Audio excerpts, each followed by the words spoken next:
ئامادەبوانی بەڕێز ئێستاش پانێڵی یەکەم پێشکەش دەکرێت دەستی پێ دەکەین بێگومان لەژێر ناونیشانی زیرەکی دەستکرد و هەروەها پاراستنی زمانی کوردی داوا لە بەڕێز ڕەگەز ڕەشید دەکەم وەک بەڕێوەبەری پانێڵ بفەرموویەتە سەر ستەیج هەروەها پانێڵستە بەڕێزەکان بفەرمونون کە ناویان دەڵێم بفەرمونە سەر ستەیج بە هەمان شێوە هەر یەکە لە بەڕێزان دکتۆر محەممەد خانی دکتۆر عادل حوسێن دكتور كاوى الشيرواني دكتور بولا عبد الرحمن. والآن ستعقد الندوة الأولى تحت عنوان الذكاء الاصطناعي وحماية اللغة الكردية يقدم من قبل السيد رجز رشيد ويشارك فيه كل من الدكتور محمد خاني الدكتور عادل حسين الدكتور كاوى الشيرواني والدكتور بولا عبد الرحمن فليتفضلوا نحو المنصة. Esteemed attendees, we now resume. Esteemed attendees, the first panel is now being presented under the title Artificial Intelligence and the Preservation of the Kurdish Language. We invite Mr. Ragaz Rashid to step onto the stage as the panel moderator, as well as the esteemed panelists, who they are Dr. Mohammed Hani, Dr. Adel Ali Hussein, Dr. Kawash Shervani, and Dr. Paula Abdul Rahman.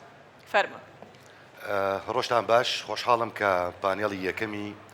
کۆربەندی پەروەردەی کوردستان بەڕێوە دەبم. پانێڵ یەکەم بابەتێکی زۆر گرینگە لەسەر زیرەکی دەستکرد و کاریگەریەکانی لەسەر زمانی کوردی. ئایا بۆ زمانی کوردی هەڕەشەیە یانیش دەرفەت. من زیاتر قسە لەسەر مۆزوع ناکەم دەرفەتە دەمە پانێڵستە بەڕێزەکان کە پێکهاتوون لە دکتۆر محیدین محەممەد خانی لە ساڵی 1970 لە شواری جوانڕۆی پارێزگای کرماشان لەدایک بووە. خودی ئەکادیمیای خۆی لە پەیمانگای ئامادەکردنی مامۆستایان لە پارێزگای سنە دەست پێ کردووە. بڕوانامەی دکتۆرای لە زانکۆی عەلامە تەباتەبایی لە تاران زیاتر لە 35 ساڵە ئەزموونی لە بوارەکانی پەروەردە، ژینگە و گەشەپێدانی کۆمەڵگە و کاری لەسەر کردووە. زیاتر لە 100 توێژینەوەی زانستی وەکو توێژەرشی نێودەوڵەتی لە بواری پەروەردە بڵاو کردوێتەوە. ئێستا مامۆستای زانکۆی سلێمانیا هەروەها مامۆستایە لە زانکۆی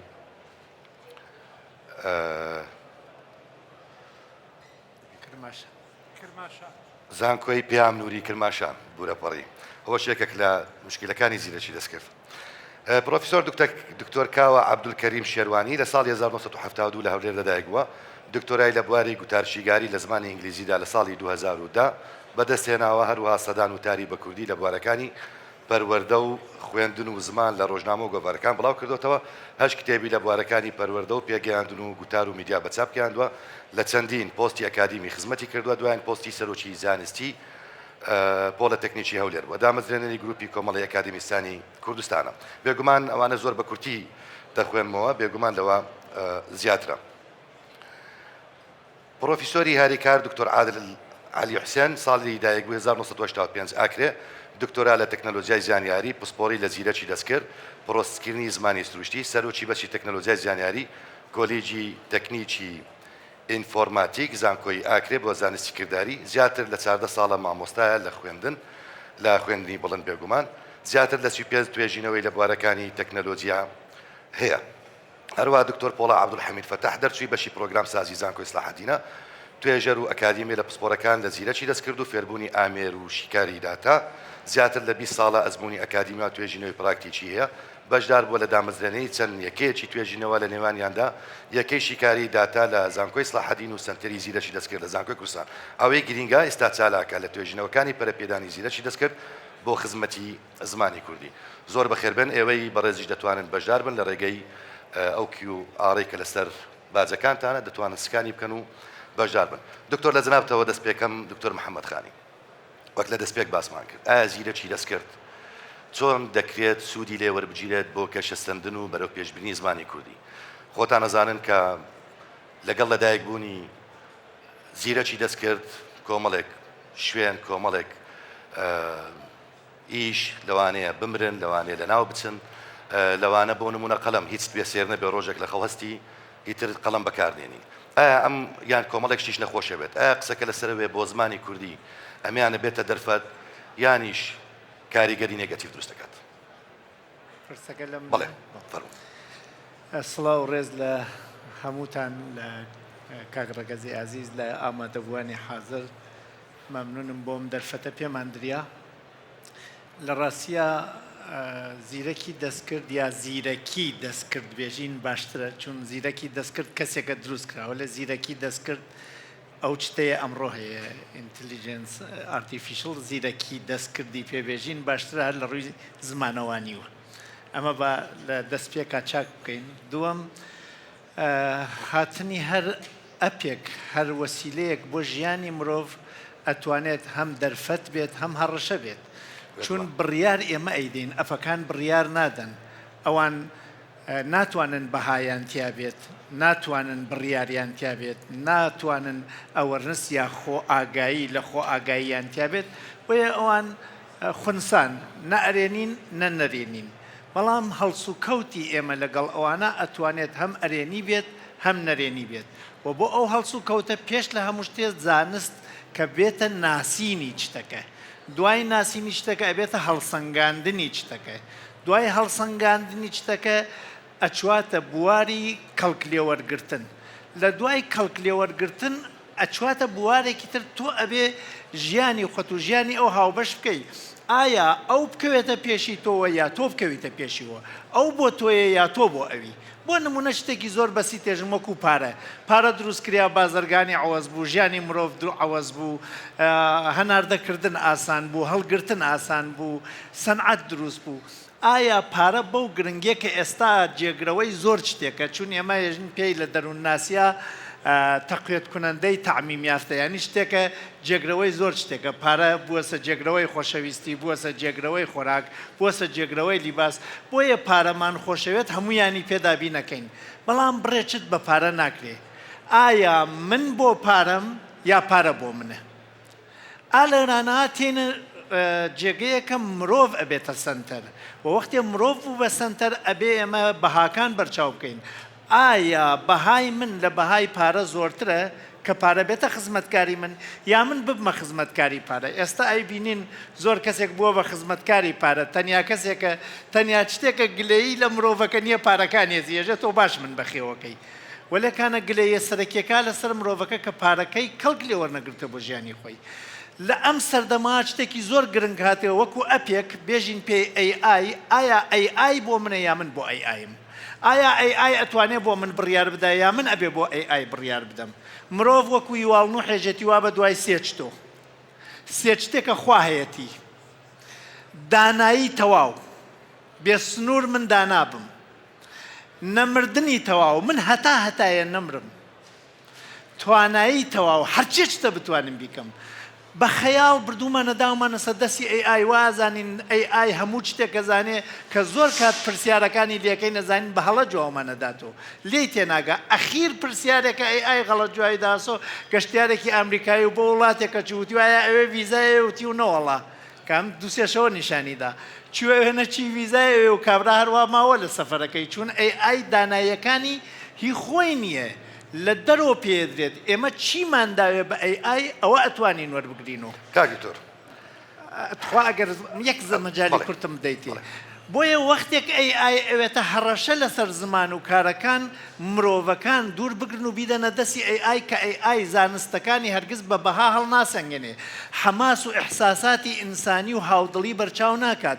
بەس ئەو داتا پێی دریاوە هەمیشەش داتاکان ناقسن من وەکو تەمسیرێکی بچووکوی تر قسەکە دەم و خزمەتی جەنابوو ئێوە شتێک بدەنە AI ترانسلیتی کا بۆتان بە زمانی کوردی بڕێ شتێژێت تۆ هەر لە کولتورتان نییە هەر لە زمانتان نییە هەر خۆی لێ تێ ناگەی چییە ئێستا کاتی ئەوەیە من بێژم AI بۆ غەڵەتی کرد لەبەر ئەوە داتایەکە ئێمە داومانە بە AI قسەی پێکات داتاکان ئێمە لەکوێوە تێت لە کۆمنتەکانەوە تێ لە قسەکانەوە تێ لە گرتە ڤیدۆیەکانەوە تێ لە نووسراوەکانەوە تێ لە کتێبەکانەوە تێ ئایا گەنجینەی زمانی کوردی لە لای AI ئەوە دەوڵەمەنە بۆ چۆلەکە من 58 وشەم هەیە بۆ مەلوچی بۆ مریچڵە نازام چی پێڵێن ئایا هەر 58 وشەکە دریاوە بە AI کە وەختێک کەسێک لە زمانی خۆیان نووسی ئەو چۆلەکە غەڵەت بە حاجی لەقلەق وەرگێڕنەکە بۆ یەکانە AI وەختێ ئەبێ بە دەرفەت ئێمە وەکو مرۆڤ لەسەری ئەو بڕیار بدەین نەک ئەو وەکو AI کە هەموو شتێکە زانێ لەسەر ئێمە بڕیار بدات چون هەرچێک ئەوەی زانێ ئێمە پێماندا جنابەت حزورت هەبوو لە پێشەوە پانێڵات جنابی وەزیری پەروەردە پرۆژەی قوتابخانەکانی ڕاگەیاند لەوێ بۆ یەکەم جار زیرەکی دەست کرد بە ناوی زانە ئەبێتە بەشێک لە پلاتفۆرمەکە طبعا بێگومان ئەوە بە ئیشی تەنها وەزارەتی پەروەردەنیە بۆ پاراستنی زمانی کوردی پرۆژەکە زۆر لەوە گەورەتەوە ئەمەوێت کۆمێتی تو لەسەر ئەم پرۆژەیە بزانم ئایا تا چەند دەتوانێت بێتە هۆکارێک بۆ پاراستنی زمانی کوردی لە کاتێکدا بە دوو شێوە وەزاریش لە پلاتفۆرمەکە بوونی هەبوو هەم بە سۆرانی هەم بە کرمانجی. من پێش هەموو شتێک سەرسام بووم بەو زەحمەتە کێشایانە زۆر دڵخۆشکەرە ئەمە عەدالەتی فێرکردن ئەخاتە بەردەستی گشت کەسێک گشتمان یەکسان ئەو شتە لە بەردەستمانە شتێکە ئیمڕۆ لە جیهانە باسیەکرێت بەڵام وریابین زانا ئەو کەسە نایژم لەو شتەها زانا و لێزان و ژیر سێ کەسن ئەی زاناس لێزان نییە ئەی زانستەکانی لە خۆیان کۆ کردۆسەوە بووەسە سەرچاوەیەکی ئینفۆرمێشن بەمێژن زانا لێزان کەسێکە زانی نەتوانێت تەطبیق بکە بۆ ژیانی مرۆڤایەتی ژیر کەسێکە ئەو شتە تەطبیقەکات بە بوارەکانی ئەخلاق و داهێنان و بیری ڕخنەگرانە لێکۆڵینەوەی لەسەرەکات چاکسازی بکە بۆ ژیانی داهات و حکمت و تەدبیری پێزیاوەکات بۆ یەکانە ئەو ئەپە زۆر جوانە وریابین ئەگەر مامۆستا تەلەبە بداتە دەستی ئەوە دایسە دەستی زانانەی داسە دەستی لێزان مامۆستا هەست و حەماسی تەلەبەکە تێئەگات دڵتەنگیەکانی قەلەقیەکانی و ئەبێ مامۆستا ئەوە بکاتە یارمەتیکاری خۆی و مامۆستا ئەبێ ژیر بێت ئێمە بڕێکات بە نقنەکردن بڕێکات بە دەنگکردن بڕێکات بە پشتەڵکردن کەسەکە تێئەگەێنین ئێستای دنیای ئەی کێشەی ئەوەیە ئەی حەماس تێ ناگات من ئێستا ئەزانم برسیمیاتین و مەگەر بێژمی ئەوە تێبگەن ئایش تا قسەی بۆ نەکەی تەلەبەکە نازانێم تەلەبەی بێدەنگە دڵتەنگە باوکی مردووە حاڵی خراپە بۆیە زانا زۆر باشە بە ئەندازەی ئەپێک ناچێتە جێگەی مامۆستا ئەبێ مامۆستا هەر بمێنێ و ئەوەی کە زانا وشەکانی بە جوانی تیادانراوە شەرحی جوانەکات لە گوگل ترانسلیت و لە ئەپە ترانسلیتەکان کەڵک وەرەگرێ بۆ تێگەیاندنی تەلەپەکە زۆر باشە یارمەتیکارێکی زۆر باشە وتم عەدالەت دروستەکە وەلێ وریاوین من زۆر لە ترانسلیت کەڵک وەرەگرم هێشتا گەنجینەی زمانی کوردی بەو ئەندازە نییە ئەگەر تەلەبەیەک لە زانا حاڵی نەبوو زانا بتوانێت بە زمانێکی تر حاڵی بکە بۆیە ئەبێ مامۆستا بێتەوە پاڵی بە بادی لەنگوێجێت نازان بە هەرچێک بێت تەلەبەکە تێبگەین. دەستخۆش دکتۆر بێگومانە گەرم وڵای جنابەت دکتۆر کاوە جنابەت وێڕاوێ پسپۆڕێتی لە زمانی شیکاری و گوتار و شیکاری گوتاریە یەکێک بەوە ناسراوی کە بەیەخێکی زۆر بە زمانی کوردی دەی چەند ساڵێک پێشستا ئەگەر بەهەڵەدانە چوم 8 ساڵ پێشستا لە یەکێک لە گفتوگۆکانی ماستەر لە جنابەت ئیشرافتە کرد حزورم هەبوو لەوێ بێگومان لە نامەی ماستەر لە دوالاپەڕەکانی دەوێت بە زمانی کوردی و بە زمانی عەرەبیش بنووسێت یەکەم فۆکەس کە جنابەت خستە سەری قسەکردن بوو لەسەر ئەو دوولاپەڕێک کە لە زمانی کوردی هەبوو کەواتە هەر خۆت یەک لە ئیشەکانت بەیەقدانە بە زمانی کوردی ئەمەوێت لێت بپرسم لە پۆڵینکردنی ئای زیرەکی دەستکرد زمانی کوردی لە چێ ئەو معادلەیە لە ڕووی تەکنیکیەوە پرسیارەکەم بە هەمان شێوەش لە ڕووی منطقیشەوە قسە دەکەم چی بکەین کە زمانی کوردی بەیەخی زیاتری پێ بدەین. زۆر سپاس ئەم کاتتان باش بەڕێزان وتەیەک هەیە دەڵێ زمانەکانمان ڕنگدانەوەی خۆمانە ئاوێنەی خۆمانە ئەگەر وەزعی زمانمان باش بێ وەزعی خۆشمان باشە بە پێچەوانەشەوە کاتێک وەزعی نەتەوەیەک باش بێ وەزعی زمانەکەشی باش دەبێ بۆ نمونە وڵاتی چین کاتێک لە ڕووی ئابووری و لە ڕووی سەربازی و لە ڕوو هەموو لایەنەکانەوە پێشکەوت زمانەکەشی هاتە پێش ئێستا زمانی چینی هەر لەو بوارەی ئێمە قسەی لەسەر دەکەین ژیری دەستکرد یان زیرەکی دەستکرد ڕکابەرێکی بەهێزی زمانی ئینگلیزیە کە زمانی ژمارەیەکە ئینگلیزی لە ئامادەبوونی لە ژیری دەستکردە چینی منافەسەی زمانی ئینگلیزی دەکات کە زمانی چینی وەزعی باش بێ کەواتە وڵاتی چینیش گەلانی چینیش وەزعیان باش دەبێت لەبەرەوە زۆر گرنگە ئێمە زمانی کوردی بارودۆخی زمانی کوردی ئاستی زمانی کوردی ئامادەبوونی لە ژیری دەستکرد باش بێ بۆ ئەوەی سوودی لێوەرگرین وەکو هەرێمی کوردستان وەکو کورد بە شێوەیەکی گشتی وەکو ناوچەکە زمانەکان پۆلین کراون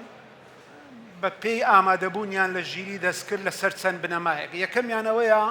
تا چەند ناوەڕۆک محتەوا لە تۆڕی کۆمەڵایەتی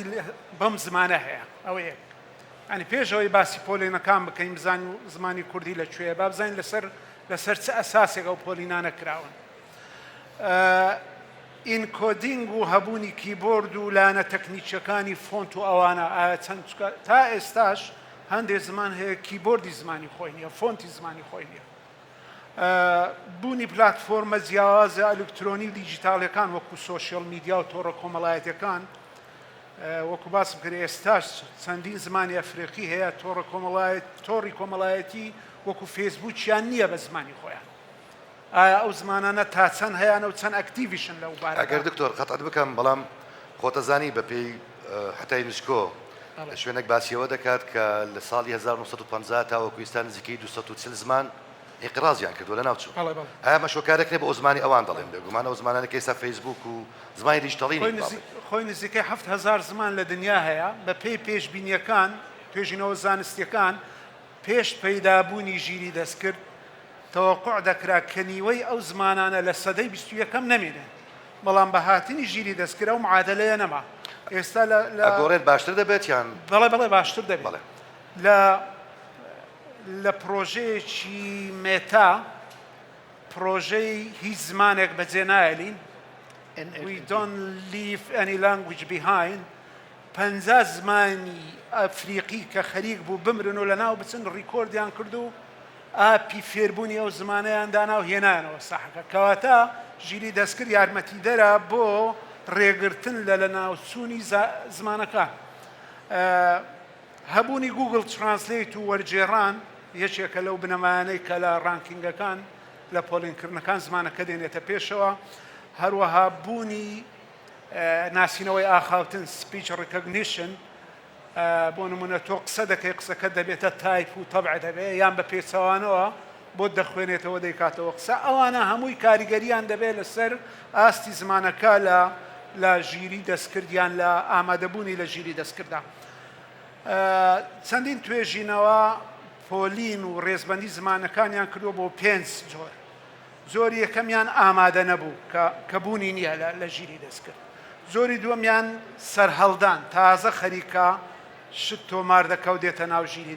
دەستکرد. زۆری سێمیان هەڵکشانەوەیە قۆناغێکی تری بڕیە باشە. زۆری چوارەمیان زیندووە زمانێکی زیندووە و زۆری ئەخیریشیان کە زۆر پێشکەوتووە پێی دەگوترێت پێشەنگ زمانی کوردی بە پێی توێژینەوەکان بە هەردوو شێوەزاری کرمانجی و سۆرانی لە زمانە زیندووەکانە بەڵام پێشەنگ نییە. بە خۆشحاڵیەوە کە ئەوە بڕلەوانەیە هەواڵێکی خۆشی بۆ هەمومان بە پێی ئەو توێژینەوەانە دوایی توێژینەوە هەمووی 2025 کراون زمانی کوردی لە ڕێزبەندی زمانە زیندوەکانە کە تەنها هەموو خۆناغەکانی بڕێ تەنها پێشەنگ نییە. زمانەکانی وەکو ئینگلیزی و سینی و فەڕەنسی و ئەوانە پێشەنگن لەبەر ئەو هۆیانەی باسم کرد لەبەر ئەو هۆیانەی کە داتایان زۆرە ناوەڕۆکیان لە ئینتەرنێت زۆرە لە گوگل ترانسلیت هەن سپیچ ڕیکەگنیشنیان هەیە کوردی ئەمانەی هەیە بەڵام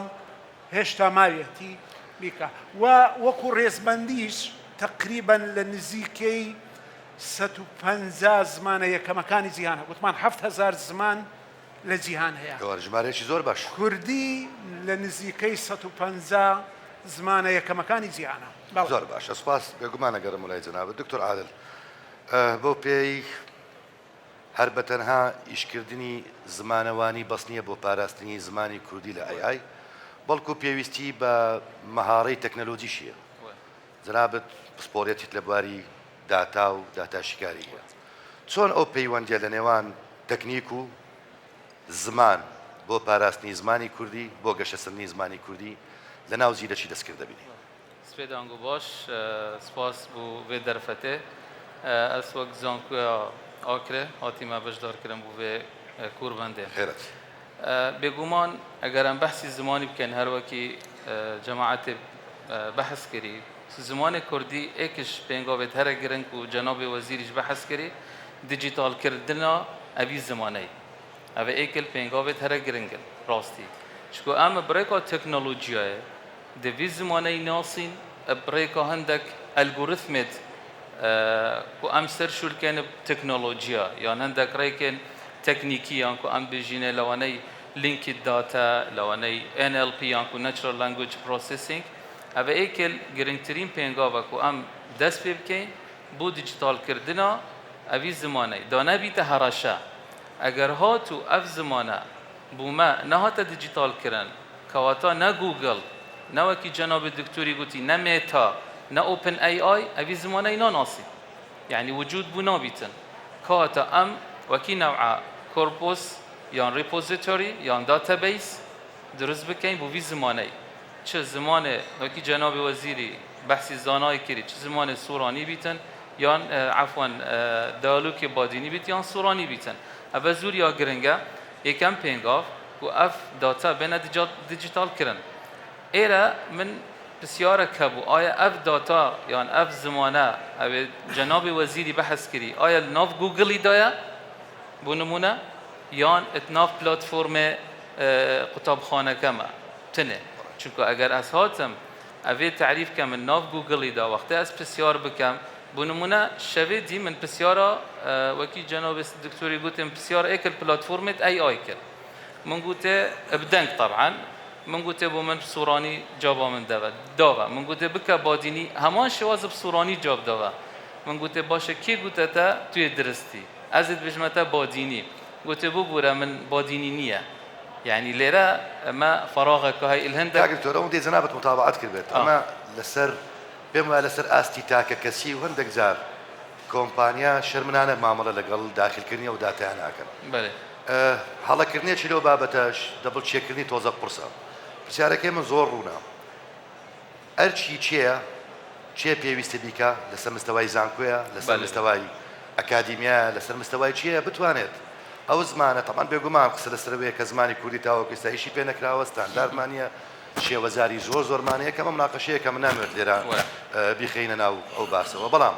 الشي تشي با ديتني زنابت كبكريت او داتا بدرسي داخل بكات ولا خدمت زينه شي دسكردو بكارينا ران كلبت اكيد اركب اكينوي تكرن بقومان يعني ارك ديجيتاليه وارك ماموستاين ديجيت او سر مستوى تكنولوجي شو كان بهاری کاری دگل زمانوانا بود از حالایی که نکم وقت از وان داتا داخل بکم اشتینگی زورا گرنگ ام هر دبیجمه و ما پلاتفورم که کردی هبیتن کو ام شین اوی پلاتفورم دنینا ناسین بو اوان ویبسایت عالمی اذن ارک اوا ام سر شول کن بو دیجیتال کرنا اكيد لازم السنتره که راستی یه بیجین کردستانی مهبیتن السر آسته بيجين كردستانه اف اركانا جرداب دكتور عادلي و يان دكتور بولا دبيت قل زمانوان ما هاري كاري هبيتن ما لهجه هي اف همو بين ديجيتال كرن بشويه كي دا اف زمانه نهتا نبيت هرشا دستاوت خوش لقرم خدمت زنابيش دكتور بولا و بي جنابت لا زقلا كاري زيره شي دس كردو لروي داتاوا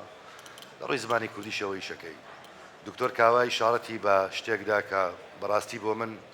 مژدە بەخش بوو کە زمانی کوردی لە پۆڵینی 7000 لە 150 بێت زمان کە باسی زمانی کوردی یەکەم هەر بەتەنها باسی زمان ناکەم باسی زمانی نەتەوە دەکەم بێگومان زمانی کوردی لە باگراندیەوە لە پشتێوە شتێچکە دەپارێزێت کە نەتەوەیە هەر بەتەنها لە ڕووی داخلکردنی قاموسەوە بەسە بۆ زیرەکی دەستکرد بۆ ئێمە زمانی کوردی بپارێزین یان پێویستی بە بەڵگا ئەو بەڵگە مێژوویانە یان ئەو تاریخە دوور و درێژەی کە کوردەتی داخلی ئەو شوێنە بکرێت ئەو پەیوەندە لە نێوان بەڵگەدا داخلکردنی بەڵگا لەگەڵ زمان چۆن دەبینی لە ناو زیرەشی دەستکرد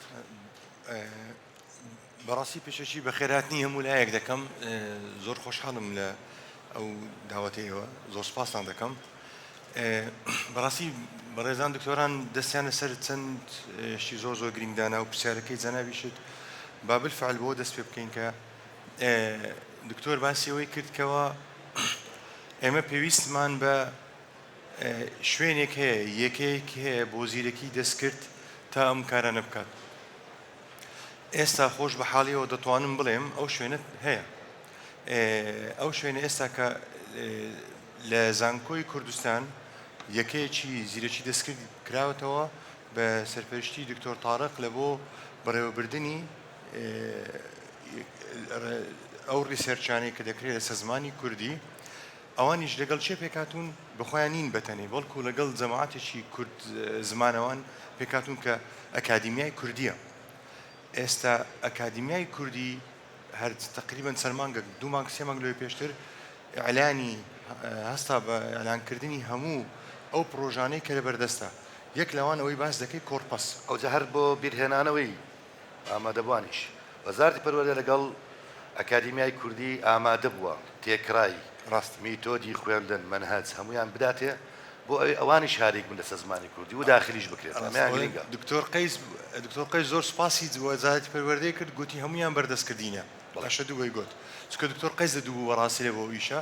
ئێستا کە بە خۆشحاڵیەوە دەتوانین برێن کۆرپەسەکی زمانی کوردی حازر دەکرێت و ئێستا کە حازر بووە بەس بە PDF و وۆردە و وۆردەکە هەندێک مشکلی هەیە ئەوە بەتەمانە بکەینە تێکست ئەوەی کە جەنابەت مامۆستا باسی دەکرد کاکتۆر جان باسی دەکردکەوە هەموو وشەکانی کوردی تێدا نییە ئەوە لەوانەیە شێکی زۆر باش چارەسەر بکات چونکە زیاتر لە 50 فەرهەنگی تێدایە زیاتر لە 5-6 زانکۆی ناو کوردستان بەشدارن بە 120 گێگا زیاتر لە بەس لە دۆکیمنتە ئەوانە دەکەینە تێکست دایدێنین لەوانەیە نەقلەیەک ینی گۆڕانکاریەکی زۆر گەورە بەسەر زمانی کوردی لە ناو چات GPT و ئەوانە دابێ بەڵام یەکشت هەیە ئێمە ئێستا کە ریسێرچەکانمان بەلەو ئەو لایە دەبین کە ئەمە احتیمال نەکەینە تەنها سەر گوگل ترانزلیت و چات GPT و نازانم چی دەبی شتەکان خۆماڵی هەمان بێت تا ئێمە بتوانین ستانداردیشی بکەین چونکە ئێستا بە خۆتان دەزانن ناکرێت کەسێک لە ماڵ دانیشتووە ئێستا باس کردیان کۆمپانیایەک دانیشتووە ئەو لۆ من وشەی خانە یان شانە یان نازانم چی لە بایۆلۆجی باسکات یان لە هەر بەشەکانی زانست ئەو پێم بڵێت ئەو وشەیەمانای چییە دەبی وەزارەتی پەروەردەیە وەزارەتی خوێنی باڵایە ئەکادیمیای کوردیە ئەوانە ستانداردی کوردی بنێن لە هەر وشەیەک لە زانستە لە تەکنۆلۆجیادا دەبی چ بیت ئێستا ئەوەشیان ئەو پرۆژەی دووەمانە ئێستا کە دەکەینەوەی ئەویان و جەرگە سەنکۆی ساڵە حەدیم بیت چونکە ئەوان بەڕاستی لە هەموو شوێنێ ئەوەیەکیان هەیە لەگەڵ ئەکادیمیای کوردی بەتەمانین دەست پێ بکەین ئەویشیان زاراوە سازی دەمانەوێت ستانداردێک لە بۆ هەموو زاراوەکانی زمانی زانست دابنین ئەوەشیان ببێتە بەشە کەرۆک و باسکت کێشەی کوردی سۆرانی و یان کوردی بادینی یان لەڕ و یان نازم هەتا ئەوانە بژێنرێنەوە و نەشمرن ئێستا کە فکرەکە چیە ئەوەیە کە ئەمە تێکەڵێک لەو زاراوانە هەمووی لە زمانی زانستدا هەبێت هەر دکتۆر بەڵێفەم ئەوەی کە جنابەت باسەکەی سەرنجم بۆ شتێک ڕادەچێشتێ ئێمە لە ڕووی ئاپ لە ڕووی ئەو ئامرازانەی بەردەستمانە بڵێ کە کورد بەکاری دێنێت ئایا ئامرازەکان وا دروست کراون کە بتوانین هاریکار بین لە داخلیکردنی ئەو بەڵگانە باشتر و ڕوونتر قسە بکەم بۆ نمونە جەنابەت وتت گواستنەوەی PDF بۆ وۆرد بۆی بتوانین بەکار بێت هیچ بەرنامەیەک هەیە یان ئەو بەرنامەیانە ئایا بەردەستن ئەتوانێت ئیستیفادەیان لێ بکرێت کە ئەو تەکنیکە لە پیکچەرەوە لە وێنەیەکەوە بکاتە تێکست چۆ خۆتە زانی بەشی زۆری ئەو ئەرشیفەی کە ئەمە هەمانە هەمووی ئەرشیفی کۆنن هەمووی ڕسمی گیراوە PDF کتێبێکە لە ناو ڕەفەیەک ئەمە چۆن بگوازێتەوە ینی ئایا تەکنەلۆژیای سەردەم بۆ کوردستان بۆ کورد هاریکارە بۆ ئەوە ئەوجا ئێستا تەکنۆلۆژیاکە لە پێدەین OCR بە ئەوەی خۆ ینی Optical Character Recognition OCR ئیشەوەیە کە کارکتەرە کە وێنە بێت بیکاتە تێکستێک بخیندرێتەوە کۆمپیوتەر تێبگات بە ئاسانتر ئەو OCR لە بۆ نووسینی طبع ئەگە طبع وەکو طبعێک بیت ئەو لە کوردی زۆر باش هەیە ئێستا لە بۆ دەستخەت ئێستا حالیان ئەمن دوو تەڵەبەم و تەخەڕوج دەکەن یەکیان لەسەر ڕستە ئیشێ دەکات یەکیان لەسەر یەک وشە ئیشێ دەکات زیاتر لە 40,000 وشە نووسراوەتەوە بەدەست هەر جار لە وشانە چەندین کەس نووسێتەوە زیاتر لە 8,000 ڕستە بە ڕستە نووسراوەتەوە ئێستا کە یەک شت مایەوە بەتەماین لەگەڵ ئەکادیمیا لەگەڵ AI سنتەر بیکات ئەویش دەقەچ کامل ئەگەویش بکرێت ئەوەی جەنابەت ئەوەی کە پرسیارەکەت کردکەوە ئێمە نووسینێکی زۆر و شتێکی زۆری کەلتوریمان هەیە کە دەست نووسە دیجیتایز دەکرێت گومان دێمەوە خزمەت جەنابەت کاک دکتۆر محەممەد خانی جێت لە قسەی ئەم بەڕێزانە بوو بە تایبەت لەسەر ئیشی تاکە کەسی بۆ نمونە دکتۆر پۆڵا فەرمووی ئێمە لە زانکۆی کوردستان خەریکین ساراوە سازیەکی بێگومان کارێکی پێویستە کارێکی گرینگە بەڵام کاتێک زانکۆیەک کاری زاراوە سازیەکات لە ڕەنگە زۆر زار متفق نەبێت لەگەڵ زانکۆیەکتر بێگومانە مازانی کە ستایلنامە حقەتی مەشروعە هەر شوێنێک ستایلنامێ تایبێت بەخۆیە بێت بۆ نمونە ئێمە لە وەزارەتی پەروەردە ستایلنامەیەکمان هەیە تایبەتە بەخۆمان منهەج و میتۆدی کتێبەکانی مە بەو زمانە نووسراوە لە پۆلی 1 تاوەکو پۆلی 12 چکە ستایلنامەیەکمان هەیە لەسەری دەڕۆین بەڵام بۆ زاراوە سازی بۆ ستانداردکردنی زمانی کوردی بۆ ڕێکخستنی زمان کە کێشەیەکی دوور و درێژە هەندێک لە معادلەکان پێمان دەڵێن تاوەکو ئێستا زمانی کوردی ئیشی پێ نەکراوە نەک بە ستاندارد نەکراوە ئێستا لە لادەیەک زۆر زارە و شێوە زارانەی کە پێشتر هەبوون ئێستا خەریکە لە ناوەچ دکتۆر کاوە فەرمووی کە زمانی کە زیرەکی دەست کرد هۆکارێکە بۆ گەڕانەوەی تەنانەت ئەو جۆرە شێوە زارانەش ئەم پەیوەندە جەنابەت چۆن دەبینی لە ڕاستیە ئەگەر هەر وشەی کوردبوون من مێژم کوردبوون دوو بەشە بەشێک لە مێژووە و بەشێک لە داهاتووە بەشە مێژوویەکە ئاسەوار هەڵیگرتووە و نووسراوەکان و ئەو چتانە ئیسا هەیە بەشی داهاتوو ئەبێ ئێمە لە ئەیە خۆمان گەشە پێ بدەین و بمێنین وەکو تاکە کەسی هەر کەسێک ئەرکێک لەسەر شانیەسی چۆن بچواتە ئەو خانەوە کوردی تیامێنێ ئەو خانە ئیسا دیجیتالکردنە بۆ نمونە من خۆمەکو تاکە کەسێک لە پلەتفۆرمەکانی ئینستاگرام و واتساپ و فەیسبوک وەمانان نێزیک بە 1,200,000 فاڵەورم هەیە کە ڕۆژانە گوێم لێگرن قسەکانم ئەچواتە بەردەستیان ژێرنووس سەکرێ بەدەنگ هەڵەگیرێ بە تەسویر هەڵەگیرێ بە جلوبەر هەڵەگیرێ و ئەلگۆریتمەکانی زمانسازی بە داتاکان کە ئێمە ئەیدەینێ دروستی ئەکات بۆ نمونە من ڕەنگە هەر نەمزانیوێ ئەی چیە چون 20 ساڵ لەمەوبەر من دەسم پێ کردووە وەلێ 20 ساڵ لەمەوبەر ئەرشیڤێکی کوردیم بە تاکە کەسی لە زمانی جافی جوانڕۆ دروست کردێ کە چوەسە ئەو ناوە و جەناب لە هەولێر دروستەکەی ئەو لە بادینی دروستەکە ئەمە ئەرکی تاکە کەسیمانە ئەو ئیشە بکەین جوانتریچە بە زانستی بیکەین بۆ نمونە من 100 دانە زیاتر نێزیک بە 150 دانە توێژینەوەی زانستیم هەیە کە ناوەڕۆکەکەی بڵێ بە زمانی ئینگلیسی نووسیا بە عەرەبی و بە فارسی نووسراوە وەلێ لەسەر نەتەوەیەکی کورد من لێکۆڵینەوەکانم کردووە پەروەردەی کوردیم لێکۆڵینەوە لەسەر کردە مامۆستا سەنتەری لە کوردیا و تەلەبە سەنتەری لە کوردیا ئێمە ئەبێت ئەگەر لەسەر تەنیا بە دیجیتالکردنی زمانەکە قسە بکەین ئەرکە تاکە کەسیەکانمان بەس ئەوە نەبێت ژیانمانی پێوە بووین بڕێوە بەس ئگۆیسم نەوێ ئاڵتوریسیش مێت بۆ جیهانیش چیمان پێیە بەم زمانە بیکەین چون ئێستا ئێمە وەختێک شتێک ترانسلیتەکەینەوە پێویستیمان بە ناوەڕۆکەکەیەسی و لێ تێناگەین ئایا ئێمە توانیمانە لە زمانی کوردیا لە فەرهەنگە لە زمانە لە پەروەردەوە لە ژینگە چتە کوردیەکان بخولقێنین ئەوەندە جوان بن بۆ نمونە هەڵبەند تێکەم دووسێ ڕۆژە دەستی پێ کردێ سەبەتەی هەمووان سەبەتەی هەمووان بیرۆکەیەکی کوردیە کابرا لە مەتعەمێکە لە میوەفرۆشیەکە خواردنە زیادەکان کە بە پختەی ئەتوانێت بیناتەوێنە بۆ هەژاران بیوەن ئەمە بیرۆکەیە کە ئەتوانێت بێتە چالنجێکی جیهانی بوو بە چالنجی جیهانی مەجبورن خاوەن بیرۆکەکە وەرگێڕ بکەنە سەر ئەو زمانەکان ئەم بە تەنیا زمانی خۆی وەرگێڕەکاتە سەر 100 زمانی تر بوونی تۆ دگان پیانات و لە وەرگێڕی تۆ کولتوری تۆ سەقافەتی تۆ شتەکانی تۆ یاورێەوە ئەگەر جوان بێ ئیکاتە کولتوری خۆی ئەمە ئێستاتە زۆرە لە شتەکانینی کولتورێکی ترن کردومانە کولتوری خۆمان و لە کولتوری خۆمان ناوەکو خۆماڵی سا کاک وەزیر فەرمایشێکرای و کەڤەریەکات کەڤەریەکات دایە پۆشەی کوردیە وەلێ ئەو وشە ئەو نەزاڵ بووە بە ملی زوانمانە ئەوردومانە خستمانە سەنای باوە بەشێک لەوەی کە زۆر نەتەوە بۆ پاراستنی زمانی خۆیان و تەتویریان جەناب تازانن کە وشیان بۆ دۆزیوەتەوە یعنی بۆ نمونە وشەکە لە ئەساسدا تەکنەلۆجیای سەردەمە کۆمپیوتەر عەرەب حاسوبی بۆ بەکاردێنێت بۆ تەلەفۆن نەقالی بەکاردێنێت لە ئێرانی شوایە قسەکە لەسەرەوەی ئەگەر بە کورتی وەڵام دێ بۆی ئەو بەشدار بۆ بەڕێزانە شوەر بگرین و کۆمەڵێک کۆمێنتی شاتووە ئەگەر لە ئەرچی تاکە کەسی دەرچین چ بکرێت بۆی ئەم زمانە ئیتیمامی پێ بدرێت گرنگی پێ بدرێت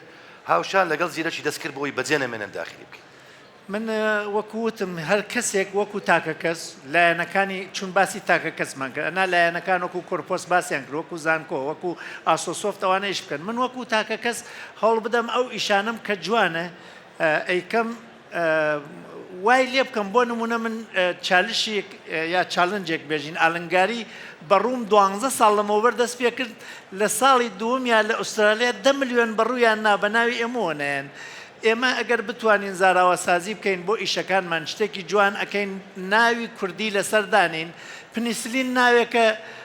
وەختی پنیسلین دروست بووە با بەریگیریە تاعون بەریگیریە نەخۆشینە بکوژەکان بەریگیریە کابرا ناوی خۆی ناسەری و ئیسایەمە هەمومان وەختێژین پنیسلینێژی مناڵی خۆمانە ناوێ بین کوردەکانیش و کەسەکانی تریژ مافیانە شتێکە هی خۆیانە ناوی خۆماڵی خۆیان بخەنە سەری و ئەم ناوە خۆماڵیە کەسەکانی تر مەجبورن تۆ ناتوانانی ناوی زانستی بگۆڕی ناتوانانی شتێکە اختراعە اکتشافە ناوی خۆتە نەیتە سەری کەسێکی تر لێتی بسڕێتەوە هەموو کوردێکە گەر توانی شتێکی جوان بکە هەوڵ بدات هەروەکو قوتعی دوکانەکەی بە ناوی کوردی نووسێ شتەکانیش بە ناوی کوردی بنووسی زۆر باشە دکتۆر کاوە دووبارەیەکەمەوە کە گرنگجێکی زۆرت بۆ زمانی کوردیە وێڕایەوەی کە تێکست و توێژینەوەشت بە زمانەکانی تر بە ئینگلیزی و پێم وایە بە عەرەبی شتێ زانکۆکان ئەچینە سەر زانکۆکان ئەو توێژینەوانەی کە لەسەر زیرەکی دەست کرد لەسەر زمانی کوردی جنابی دکتۆر ئەمیریش لێرەیە ینی بۆ یەگەر دوای ڕێیەکی وەربگرم چی کراوە بۆ ئەوەی ئەمانە بە دیجیتال بکرێن ئایا ئەم توێژینەوانە ساڵانە توێژینەوەی زۆر باشەکرێت لەسەر زمانی کوردی لەسەر پەیوەندەکان لەسەر زیرەکی دەستکرد ئایا ئەمانە تواندراوە وەکو سەرچاوەیەکی پڕبایەخ سیر بکرێت بۆ پاراستنی زمانی کوردی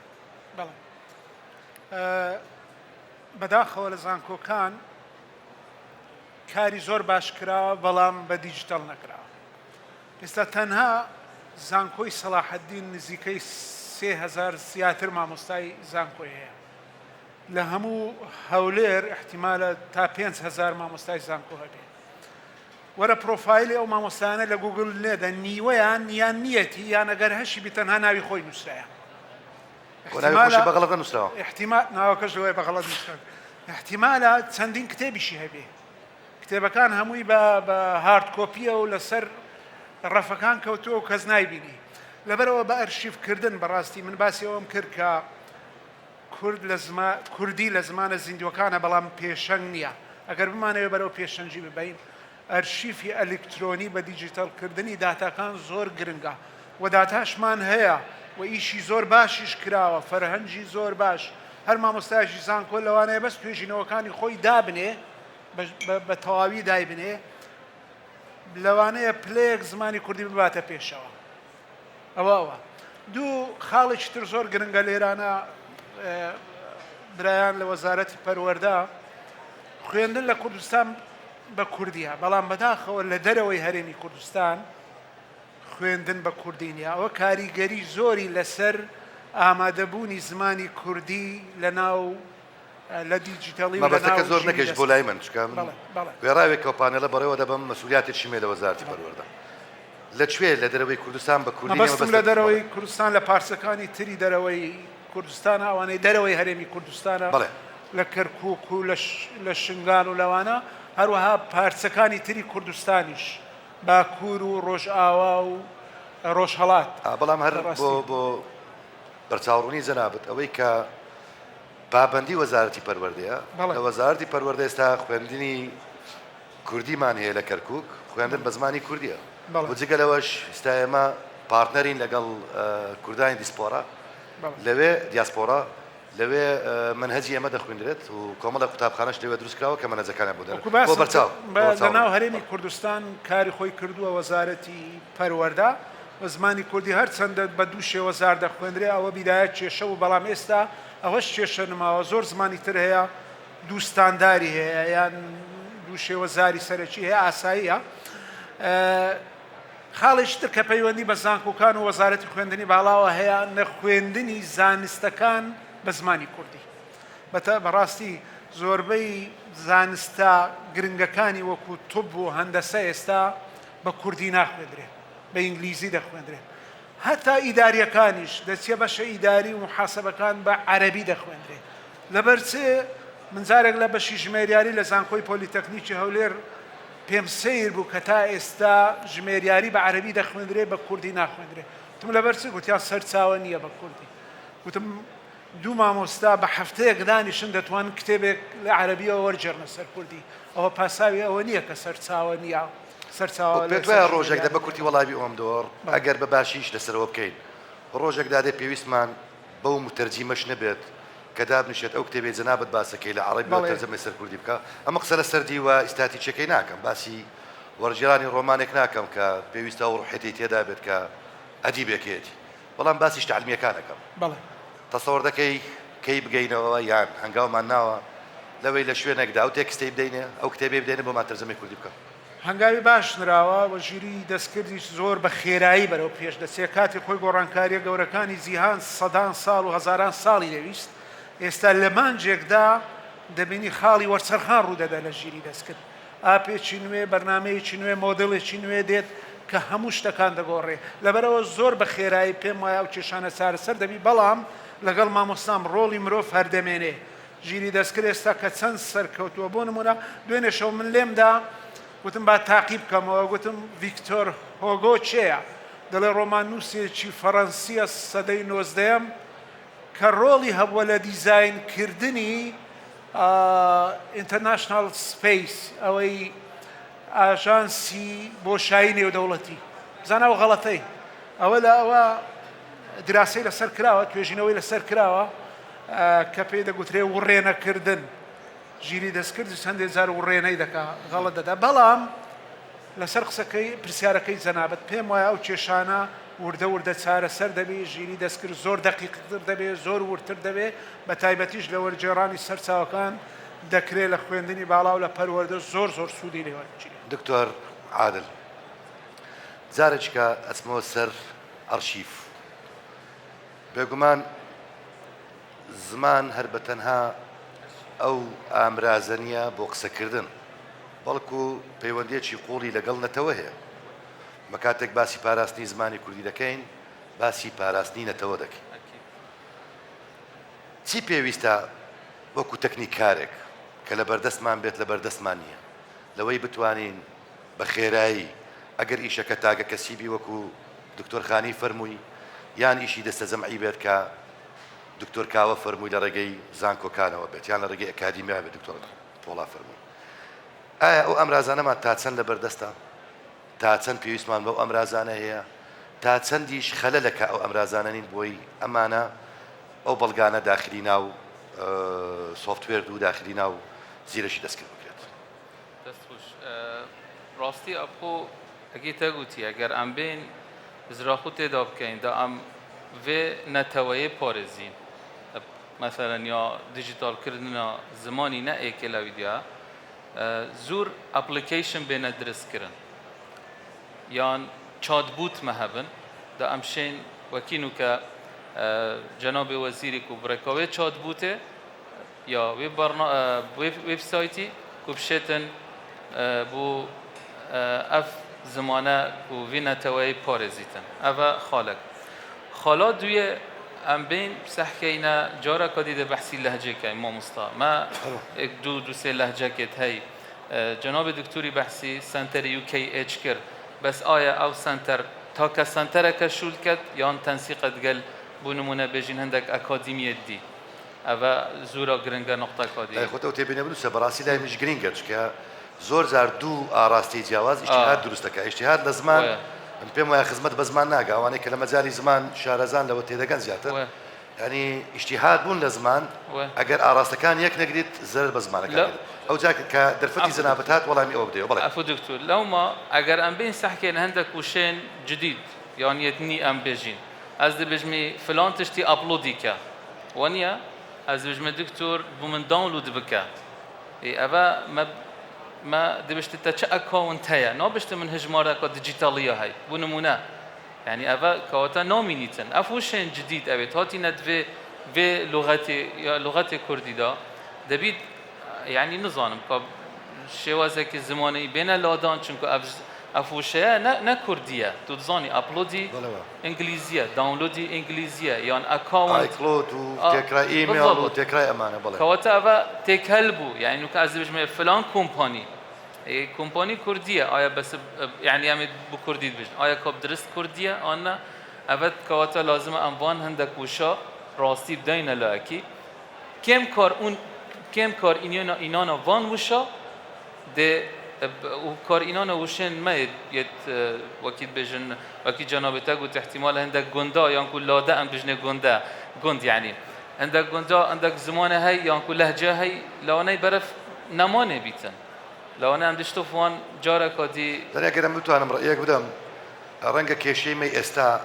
زۆر لەگەڵ داونلۆد و لەگەڵ ئەپدەیت و لەگەڵ کەڤەر نەبێت چکەمانە مستەڵەحی نوێن هاتون و ڕۆژانە بەکاری دێنین ئێمە لەگەڵ جەوهرەکەمان هەیە چۆن بتوانین ئەو بەڵگەنامە مێژووی و کللتوری و کوردیانەی کە سەپۆرتی زمانی کوردی دەکەن بپارێزین ڕەنگە بۆ قۆناغێکی تر لە بڕی داونلۆد بنووسین دای بگرا لای ببە ئەتوانین ئەمانە بەکار بەڵام بۆ ئەمەی کە زۆر گرینگە چۆن ئەتوانین ئەمە بکەین سێ چهار پەیڤەکن یان سێ چهار ئەجرمەتی کۆربۆس مە هەبیتن جەناب دکتۆری زانیتن یا دوێ کو مە فەرهەنگێکێ درستی هەبیتن و یە زەنگین بیتن ئەڤە ئێکل ئۆ مە سەرچاوێن درست هەبن سەرچاوێن ئایا بوو ئیجا چ بوو سۆرانی بی چ بادینی بی چ هەورامی بیتن ئەڤ هەر سێ تشتە دەوان مەکەتن کو ئەم حیفاظت سەر بزن زۆر سپاس کاک دکتۆر پۆڵە دکتۆر کاوە مش طبعا دوێنێ تۆزێک سێرچم کرد بینیم کە ئەو زمانانەی زۆر زیندون لە بەکارهێنان زمانی ئینگلیزی لە پێشەمیان بوو بۆ سینی بەکارهێنەران بوون بۆ وەرگرتنی معلومە فەڕەنسی زۆر لە پێش بوو هەروەها دکتۆر ئاماژەشی بەوە کرد کە جگە لە بەکارهێنانی زمانی کوردی حەزەر بوون لە بەکارهێنان چونکە مەزدەری دیکەمانیە کەواتە ینی شخصێک کە بوێ بە دوای سەرچاوێک بگەڕێ بە کوردی بە دوای ناگەڕێ هەر دوێنێ لە گفتوگویەکی خێزانی کچەکەم زانی بەیانی ئۆپانێڵەمانەیە پێی گوتم کە برادەرەکانم یان برادرم هەیە لە بەکارهێن لە خواردنی اختیارکردنی کێک لە سێ کێکدا ڕسم بۆ زیرەکی دەستکردنەڵی پێی دەڵێ کامی بخۆم واتە بۆشتە بەشێک لە کللتور بەتایبەت بۆ جیلی ئێستا بە چ زمانێک ئەمانە سێرچەکەن بێگومان بە زمانی ئینگلیزی سا زمانی ئینگلیزی زمانێکی باڵایە بەتایبەت لە جیلی ئێستا پێتوانیە ئەم گاپێک هەیە لە نێوان بەکارهێنان سێرچکردن و خەونێک کە ئەمە هەمانە بۆ پاراستنی زمانی کوردی ئەگەر ڕوونترەوە پرسیارە بکەین پانێڵێک وەزارەتی پەروەردە هەڵدەستێت پێی ئیش لەسەرەوە دەکات چۆن زمانی کوردی بپارێزێت لە کاتێکدا جیلێکمان هەیە کە تێکڕای سێرچەکانی بە زمانی ئینگلیزی ئەم پەیوەندیە بەڕاستی ئەوەی دەبینیم ئەگەر هات و ئیشی ڕاست کرا ئەوەی کە برادران باسییان کرد ئەوڕۆکە ئێمە توانیمان دیجیتال بکەین توانیمان ستاندارد بکەین توانیمان زمانی کوردی بەو ڕەنگا و ڕەنجەی کە هەیە لەناو ئایدا شوێنی بکەینەوە ئەوە جیلی نوێمان نەوەی نوێ هەڵدەستن بە قسەکردن بە کوردی نەک بەس بە کوردی قسە دەکەن ئەوەی ئەمن دەیبینم کەسێک پێویست ناکە لە داهاتوێکی زۆر دوور نایە لەوانەیە 20 ساڵی تر کەس پێویست ناکە دوو زمان بزانی تۆ بەتەنێ بە زمانی داکی خۆت قسە دەکەی لەگەڵ بەرامبەرەکەت شتێکی لەوەش کچکەترت پێ دەبێت ئەو بە زمانی خۆی تێدەگات ئەو زەو عەرەبی ئەمە بۆ ئامرازی پەیوەندیکردن دکتۆر ئەمە قسەمان لە سە زمان وەکوونەتەوە بۆ ئامرازی پەیوەندیکردن ڕاست لەوانە ئێستاش ئەمە هەبێت بۆ مەڵێک بەس مەقسەدەکە لە چییە مەقسەدەکە ئێستاکە بڕی لەبارەی ئینگلیزی لە من بکەین بەس قسەکەم ئێستا دەگەڕێت بۆ لا زمانی ئینگلیزی بەس بەڕاستی ئەوەی ئەمن تێدەگەم ئێستا کە ڕوو دەدا ئەویشیان خەڵکەکە لۆیە لە بۆ زمانی ئینگلیزی دەچی چونکە زۆربەی وشەکان خاصن لە شتە نوێیانەی کە هەیە وجودی نییە لە کوردیدا یان ستاندارد نەکرایە هەر کەس بە کەیفی خۆی بەکاری دێنێت لەوانەیە جەناوی مامۆستا کە دەزانی ئەو وشەیە چێ بە کوردی ئەمن نایزانم یاوانەیە منداڵەکەم نەیزانێت ئەوەیان چۆن بەردەست دەکەین ئەوەیشیان تەمان دەوری وەزارەتی پەروەردەش دەگرێتەوە کە لەوانەیە لە زیاتی تەنها پەرتووکەکانی خوێندنی ئەساسی کە ئەوانەیان بۆ خوێندنی ڕاستەقینەکە چەندین پەرتووکی کەش سەپۆرت ئەوە ببوورە وشانە هیچێکی کوردی نین بەزەوە هاتیە زۆر وای لە هاتووە گەر بەتایبەت برادرانی خاوەن بڕوانامێ بەرزەمبورن ئەگەر مستەلاحەکان زۆر بە مستەلاحی ئینگلیزی و لاتینی نەگوترێت علامە سفامش لە تای دروست دەکەن وڵای بەداخەوە ئیشاڵەوە نامینێت ئەویستەوە نامینێت بۆی کە ستاندارد بکرێت ئەوەی کە جەماعەت باسییان کرد ئەوڕۆکە بەڕاستیەکی گرنگ بوو ئەویشیان ئایا هەنگاو هاوێشتراوە بەڵێ ئەو هەنگاوی کە وەزارەتی پەروەردە ئێستا هاوێشتی ئەویشیان خۆشحاڵکەرە بەڕاستی ئەوانە هەمویان ئەگەر پێکەوە دەبنە هۆیە کە لە مستەقبل ئەموا هەز دەکەم منداڵەکان من پێویست نەکات زمانێکی تر بزانن ئەوەش هەڕوو دەدا بەڵێ بۆی کە بەشداربوانیش وەربگرین کۆمەڵێک پرسیار هاتووە کۆمەڵێک کۆمنت هاتووە کە هەوڵە دەموردەوەردە بیان خوێنەوە بەڵام ئەگەر کەسێک هەیە دەیەوێت قسە بکە وەڵاهی من بەر لەوەی جنابەت وەرگرم بەلامەوە گرینگە دکتۆر ئەبیر ساڵی وەربگرم کاک دکتۆر بەشێک لەو دەردەشا لەو گەنگەشە ئاڕاستی جەنابەت کرا ئاڕاستی وەزارەتی خوێنی باڵا کرا بە تایبەتەوەی دکتۆر کاوە فەرمووی بۆ پاراستن و بەڵگەدارکردن و بەڵگەکانی ماستەر و دکتۆرە فەرموو دەنگ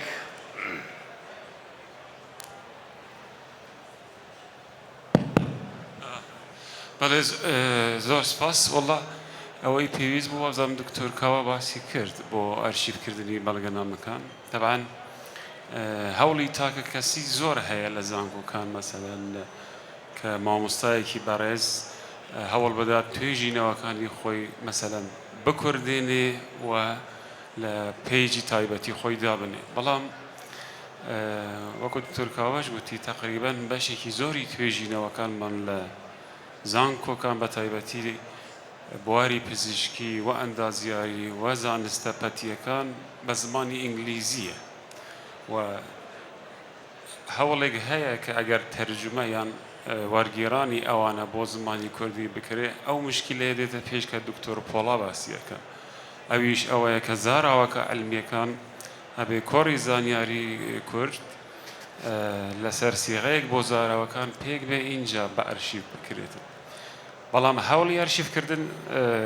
بە تایبەت کە بڵین هەموو توێژینەوەکان لە یەک پلاتفۆرمدا هەبێ نەخێر هەوڵی وا نەبووە بەڵکو لە گۆڤارە زانستیەکان کە هەر گۆڤارێک پێیجی خۆی هەیە لەوێ بڵاو دەکرێتەوە و ئەرشیڤ دەکرێتن کە لە ئێستادا زۆر زەحمەت نییە بۆ ئەوەی توێژینەوەکان کەسێک کە بەدوایدا بگەڕێ بەدەستی بگەێنێ یعنی پێویستی بە یەک پلاتفۆرمی تایبەت نییە بەڵکو هەر لە ژیری دەستکرد بپرسی فلان توێژینەوەیەک لە فلان شت هەبێ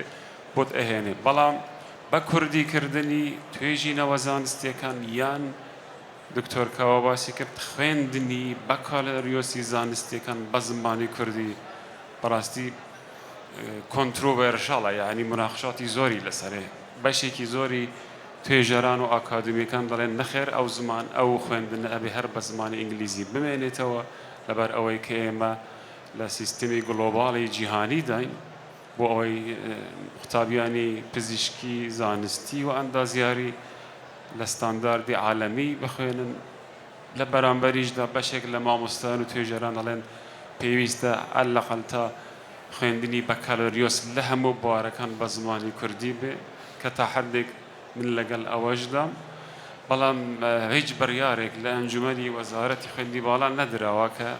بەم تەرەفە بڕێ زۆر سپاس زۆر سپاس فەرموو جەنابی دکتۆر چێ دەوێت پرسیاری هەبێت چێ دەوێت مشارەکە بکات قسە بکە تکایە ئاگادارمان بکاتەوە پێشەکی سپاس بۆ وەزارەتی پەروەردە و بۆ ئەم بابەتە گرنگانەی کە ئێستا مامۆستایانی بەڕێز پێشکەشیان کرد سپاس بۆ جەنابشت کە ڕێگەتدا منش تێبی خۆم من لێرەدا بایەخدان بە زبانی کوردی جێگەی شانازیە بۆ هەمومان من کە یەکەم وەزیری پەروەردە بووم بڕیارماندا لە یاسای وەزارەتی پەروەردەدا خوێندن بکەینە زبانی کوردی بەگشتی بەڵام لە هەمان کاتدا زبانی تورکمانی و زبانی سریانیشمان هێشتەوە بە پێی یاسا بۆ ئەوی یعنی دامان ناکە ئەوانش زبانی خۆیان چۆن ئێمە تاکو ئێستا مەحروم بووینە لە خوێندنی زبانی خۆمان بە زبانی دایکمان بۆ بڕیارماندا کە زبانی تورکمانیش و زبانی سریانیش بۆ پێکاتەکانی کە لە کوردستاندا ئەچین من لێرە تایبەتی من بەش بە حاڵی خۆم لە زانکۆی سەلاحەدینش لە وانەمەوتەوە لە کۆلیژی ماف و یاسای نێودەوڵەتیم بە کوردی ڕاستە ئاسان نەبوو من تەرجمەی بکەم و نەبوو کەس پێش من یاسای نێودەوڵەتی لێرە بە کوردی نەوتەوە بۆیە زۆر گرینگە کە باسی ئەوە کارا کە ئەبێ ئێمە فعلەن زمانی کوردی بایخی پێ بدەین ئەمە معنای ئەوە نییە ئێمە ئیهمالی زمانی عەربی و زمانی ئینگلیزی بکەین نەخێر ئەوانش زۆر زمانام ئێمە لە عێراقدا ئاژین حتمما ئەبێ عەربی من هەستم کرد هەندێک لەو برادرانەی کە لێرە پێشوازیان لە میوانەکانە کرد عەربیان نازانی مەفروضە بزانێ ئەو کەسێکەوە بە تایبەتی کە زانکۆتەوەکە مەفروضە عەربی بزانێت نەزانێت چونکە ئێمە لە عێراقداین و هەروە ئینگلیزیش لێرە من دوو تێبینی ترم هەبوو یەکێکیان دەربارەی زیرەکی دەست کرد زیرەکی دەست کرد و سەرچاوە دێرینەکانی کوردستانی بە تایبەتی کە بە ماچۆ و بە گۆران نووسراون ئەوانە چیان لێدا ئێمە لێرە تەنها باسی سۆرانی و بادینیمان کرد ئەی ئەوانە چیان لێدێ ئێمە نابێت تەنها حساب بۆ ئەو بکەین ئێستا لەم منتقەیە لەم ناوچەی ئێمەدا لە باشووری کوردستان گۆران کەمترن ئەی ئەوان چیان لێدێ ئێمە چی بەسەر دێت چی بەسەر دێ بەمۆنی دەست کرد ئەمە یەک دوو خاڵێکی تر زۆر گرینگە ئەی قەڵەم ئایا ئەما بێتە دەست ینی قەڵەم و نووسین دەستنووس چی لێدێ ئەگەر ینی قەڵەم و دەستنووس چی لێدێ ینی وامان لێدێ کە کەس نەتوان ئێستا هەندێک لە نازانێت بە حیاتیش دووشت بنووسێت تەنها بە کەمپیوتەرەکە نەبێت نازانێت بنووسێت ئەوە چی لێدێ ینی لەگەڵ ڕێزمدا بۆ اینجا هەر مامۆسای وەڵام بداتەوە من ڕێزی لێ ئەکید فەرموو بەڵام خۆشتان بناسینن ببوورە من جەنابتە ناسین من بۆ ئەوەی ئەوانەیەتر من دکتۆر ناسا غەفوور ڕەمەزان یەکەم وەزیری پەروەردە هەرێمی کوردستان لە کابینەی یەک و کابینەی دوو و هەروە مامۆسای زانکۆش وانەبێژ چونکە نابوو هەم وەزیر بم هەم وانەبێژ یانی هەم لەوێژ بوو وانەبێژ لە یاسای نێودەوڵەتی قوربان فەرموو تکایە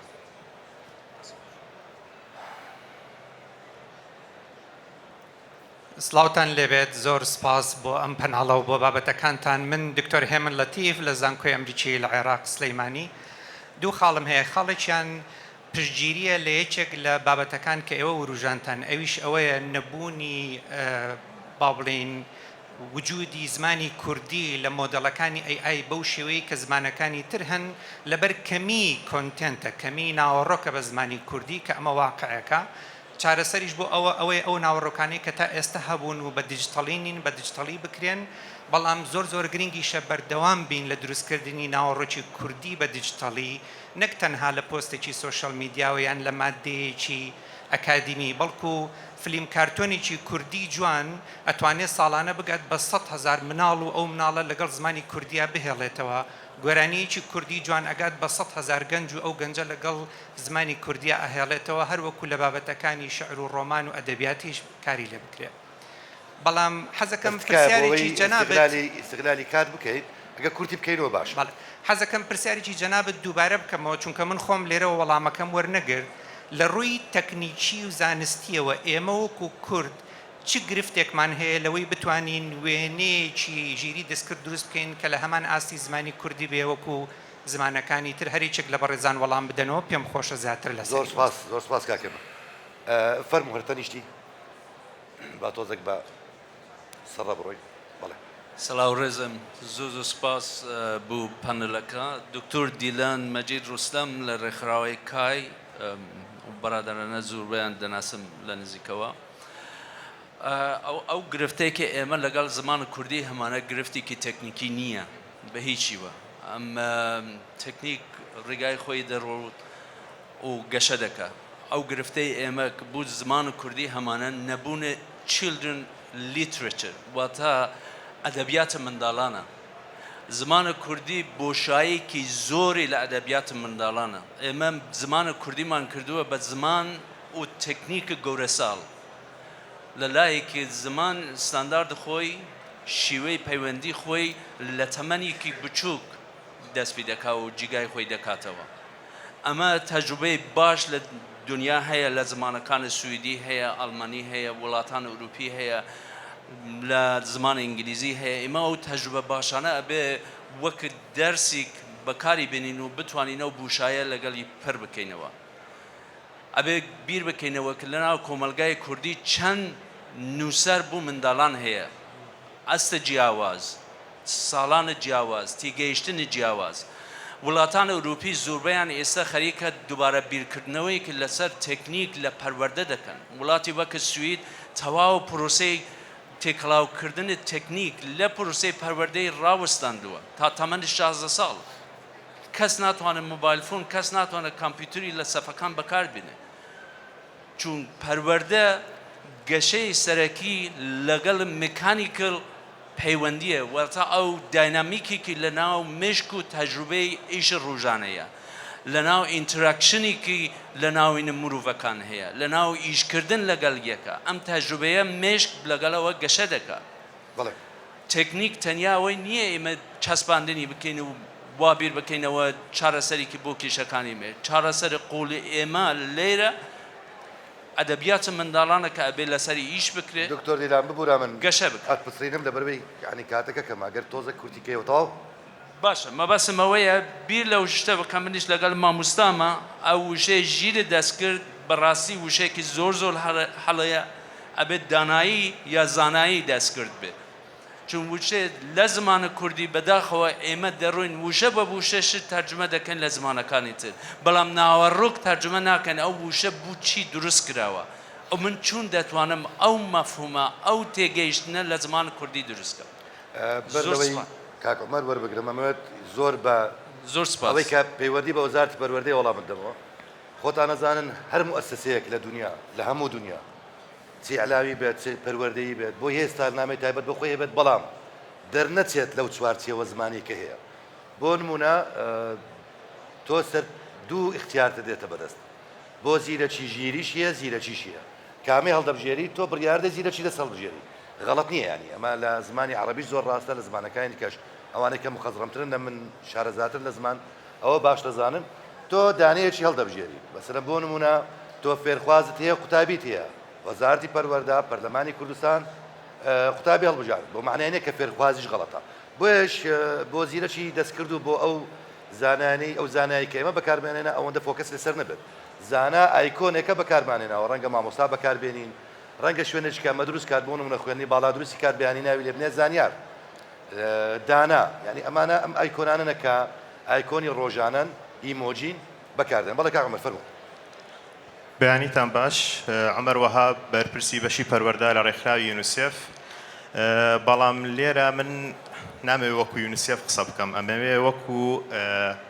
خوێندکارێک یان بڵێن خاوەن بڕوانامەی ماستەر لە زمانی کوردی بە ناو نیشانی پێواژۆکاری خۆکاریانەی زمانی کوردی Natural Language Processing in Kurdish Language 2015 لە زانکۆی سلەیمانی بەڕێز دکتۆر ئاماژەی بەوە کرد کە زمانی کوردی تەختەکلیلێکی تایبەتی بەخۆی نییە ئێمە لە 2014-2015 درکمان بەوە کرد کە زمانی کوردی تەختەکلیلێکی تایبەتی بەخۆی نییە گەڕاین بە دوای زمانی پشتۆ کە دەبینیمان لە پاکستان و ئەفغانستان تەختەکلیلێک تایبەت بەخۆیان هەیە فارس بە تایبەت بەخۆی عەرەب تایبەت بەخۆی هەیە ئینگلیس تایبەت بەخۆی هەیە هەر ئەو کاتە توانیمان بە شێوازێکی ئاکادیمی تەختەکلیلێکی تایبەت لەگەڵ هەموو وردەکارێن و ئاپەکانی دروستکەین بەڵام مەخابن ئەو ڕیسێرچە یان بڵێن ئەو نامە ماستەرەی کە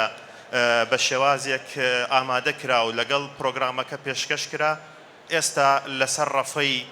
زانکۆکان وەکو هاوشێوەی هەزاران یان سەدان هەزار نامەی ماستەری ترماوەتەوە بۆیە هیوادارین ئەوانە هەمووی بە دیجیتال بکرێت چونکە هەلێکی زیێڕینمان لەبەردەستە ئەو کاتێک کە ئامادەمان کرد بەڕاستی داما بووین بەدەست ئەو کۆمپیوتەرەوە چۆن بە کوردی قسە بکە ئێستا ئەو هەلە زیێڕینانە لەبەردەستە من داواکارەکەم لە وەزارەتی خوێندنی باڵا ئەوەیە کە لە بەشی ئەپلاید لینگویستیکس ئەگە بکرێ بەشی کۆمپیوتیشنەل لینگویستیکس بکرێتەوە کە بەشێکە وابەستەی زمانی کوردی لەگەڵ کۆمپیوتەر ئەکات ئەو بەشە بەڕاستی لەوێ بە شێوازێکی ئەکادمی دەتوانی کار لەسەر زمانی کوردی بە شێوازێکی ئەکادمی دروست بکەین زۆر زۆر سپاس دەستخۆش دوام داخل وەردەگرە فەرموو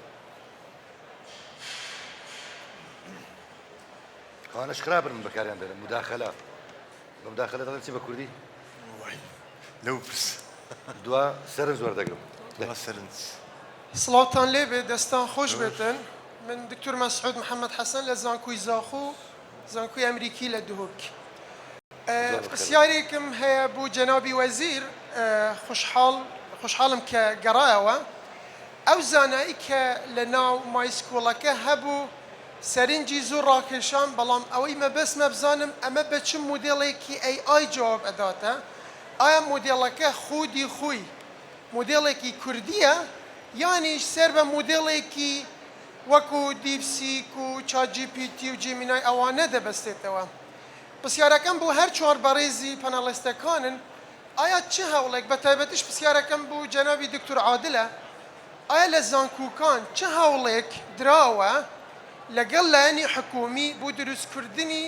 مۆدێڵێکی ژیری دەست کرد کە بە تەواوەتی کێڵچەر و مێژوو و ناسنامە و کللتوری کوردی لەناو بێتن ئەوەی مەبەستمە ئێمە پێویستمان بەوەیە هەرچەندە گرنگە زمانی کوردی کۆمپۆسی ئەبێتن بەڵام لەوە گرنگتر ئەوەیە ئەم زمانەیە بتوانین ڕنگدانەوەی هەبێت لەناو مۆدێڵێک ئێستا بەش بە حاڵی خۆمان لە زانکۆی زاخۆ لایەنی علمی مۆدێڵێکی کوردیمان تەواو کردووە بەڵام چاوەڕێی بسپورانی زمانی کوردین ئەو ستەندەرتەمان بداتێ بۆی ئەو مۆدێڵە ڕکابەری مۆدێڵەکانی وەکو ChatGPT و جیمینای ئەوانە بکاتن ئەو کات زانای ناو مایسکۆڵەکە بە کێڵچێری کوردی و بە شوناسی کوردی قسە دەکاتن پرسیارەکەم دووبارە دەکەم بۆ جەنابی وەزیر ئایا ئەو زانایە فول کوردیە تێگەیشتن و فێربوون و لێرنینگ و جەنەرەیشنەکەی یانی سەر بە مۆدێڵێکی تر دەبەستێتن زۆر سپاس زۆر سپاس من ناچارم کە دکتۆر ئالان وەربگرم لەبەوەی پرسیارێکی لێرە بۆ جەنابەت بوو لەسەر ئەوەی ئایا ئەو سۆرس و ئەو با بڵێن مەسادرانەی کە زیرەکی دەست کرد و ناوی لێرم کاکەزانای خۆمان کاری لەسەر دەکات ئەمە لە گۆگڵ وەرگیراوە یانیش فەرهەنگێکی تایبەت بەخۆبە کاک ڕەگەز سپاس بۆ مامۆستا پێم وابێت تا ئێستا مۆدێلێکمان نییە کوردی بێ لە زیرەکی دەستکردن بێگومان ئەداوە وەڵامی پرسیارەکە داتەوە بۆ خۆی ئەو مۆدێلەی کە هەیە لە گۆگڵ ستۆدیۆ وەرگیراوە گۆگڵ AI ستۆدیۆ وەرگیرا ئینتیگریت کراوە من دووسێ جار لە وشەی ئینتیگریتم بەکارێنا لە ناو وتارەکەمە نەمان و دێمە خاوەنی زیرەکی دەستکردین چونکە ئەمەمان نییە منیش مۆدەڵێکشێک نابم لە کوردستان بەرهەمێنرابێ ئەوەی کە هەیە لە دنیاە ئەمە ئینتیگریت کراوە بەڵام لێرە چی کراوە دیسترێکی هەندێک بابەت کراوە حەزری هەندێک بابەت کراوە کە لە ئاسی ئەو قوتابیە نەبێت چونکە هەندێک اختیاراتت پێداتێت تیمی تەکنیکی ئێمە هەندێک بابەتیان حەزر کردووە کە ئەو قوتابیە بۆی نەبێ بچێ بەلایە لە چوارچێوەی بابەتە پەروەردەیی و فێرکاریەکان وەڵامی تۆداتەوە لە هەمان کاتدا بۆ ئەوەی کە تەطعیمی بکەین بە مۆدێلێکی کوردی ئەگەر مۆدێلەکە کوردی نییە ئێمە تعریفەی پرۆگرامەکانی خۆمان بە ئایەکە کردووە ئایەکە هاوکارە بێ لە زیادکردنی پانتایی زانیاری لە فرەچەشنکردنی لە دابینکردنی فرەجۆرکردنی ڕێگەکانی شرۆڤەکردنە لە سەرچاوەکانی دیکە واتە سووری ژیانی پەپولە تۆ کتێبەکانی خۆت لە زانست چی تعریف کردووە تعریفت کردووە بە ئایەکە تعریفی ئێمەیە بۆ AI اینجا AIش خۆی چه تعریفێکی دیکەی هەیە بە زمانی کوردی یان بە زمانەکانی دیکە لەسەر سووری ژیانی پەپولە لەوەش کۆمەکمانەکاتەوە جارێکی دیکە بەڵام ئەوەی کە جیاکەرەوەیە یەکەم ئێمە لە کوردستان مۆدێڵێکمان نییە تا ئێستا من ئەگەر لانی کەم من نایزانم کە نیمانە ئەگەر هەبێ سوپاسەکەم هێچێک پێم بڵێ هەیە دوو ئێمە تەنها وەرمان نەگرتۆ لێگەڕاوێتین ئێمە پرۆگرامی خۆمانمان پێناساندووە بۆ ئەوەی یەکەم شت پرۆگرامەکەی خۆمان شی بکاتەوە شرۆڤەی بکات زانیاریمان زیاتر لەسەر پرۆگرامەکەی خۆمان بداتێ کە ناویشمان ناوە زانا ناوێکی کوردیە مەسەن لە عێراق ناویان ناوە عارف مؤسساتی حکوومەت لەوێ پلاتفۆرمێکەیە عارف لەوێ زیرەکی دەستکردە ئەوەی کە تۆتەوێ لە عارفی ئەپرسیت وەڵام تەداتەوە لەو مؤسساتانە لێرە لە کوردستان ئێمە ناومان نازانا چونکە ناوێکی کوردیە و وەکو جەناوی دکتۆریش فەرموویە خۆی ئایەکە زانایە بەڵام لێزان نیە لەو بابەتان زۆر سپاس دکتۆر کۆمنت و پرسیار زۆر هاتووە من ئەو شتانە تۆزە کۆ دەکەمەوە دەرفەتانە دەمێ قسە بکەن بەڵام جێگای سەرنجن کۆمەڵێکیان کاک مەنسوور نووسیوێتی سڵاو و ڕێز من لە ڕۆژەڵاتەوە نامەتان بۆ دەنێرم ئەو بیرۆکەیەکی باس کردووە دەڵێت ئێمە لەوێ خوێندنمان بە زمانی کوردی نیە کەچی بە زمانی کوردی شت دەنووسین بەڵام پشت بە چ دەبەستین پشت بە کەناڵەکانی ڕاگەیاندن بە تیلیگرام دیسانش لەسەر تاکە کەسیە قسەکە لەسەرەوەی تا چەند پێویستە لە تاکە کەسیەوە دەرچین ببێتە هیچیەکی دەستە جەمعی ئایا ژیری دەستکرد هاوکار دەبێت بۆ دروستکردنی زمانی ستانداردی کوردی یان چەند زمان لە زمانی کوردی دروست دەکرێن یەک لە پرسیارەکانی تکەش حکمە سلێمان زمانی کوردی لە ژیری دەستکرد بە تایبەتی وشەکان لە کاتی تەرجەمەکردنی لە عەرەبیان ئینگلیزی زۆر بێمانا دەردەکەون وەڵا زۆرجار پشتیشی پێدانوەسترێت دکتۆرە جوانە پێڕەوکردنی پرۆژەی وەزارەتی پەروەردە بۆ هەموو فێرگە حکوومیەکانە بەڵێ ئەو پرسیاری ئەو بەڕێزانەش کردیان ئێوە دەتوانن لە دوا دەرفەتدا کۆیکەنەوە بەڵام هەر ئەگەڕینەوە خاڵی یەکەم کەوی شەوەیە بێگومانم گوتمان دەرفەتە وتمان ڕێگرینیە کاک دکتۆر کاوە بە عەلمی جوابی داوە بۆ نمونە لاسکاف فترێک پێشتا ئاخر زمان بوو ئاخر متحەدیث بوو لە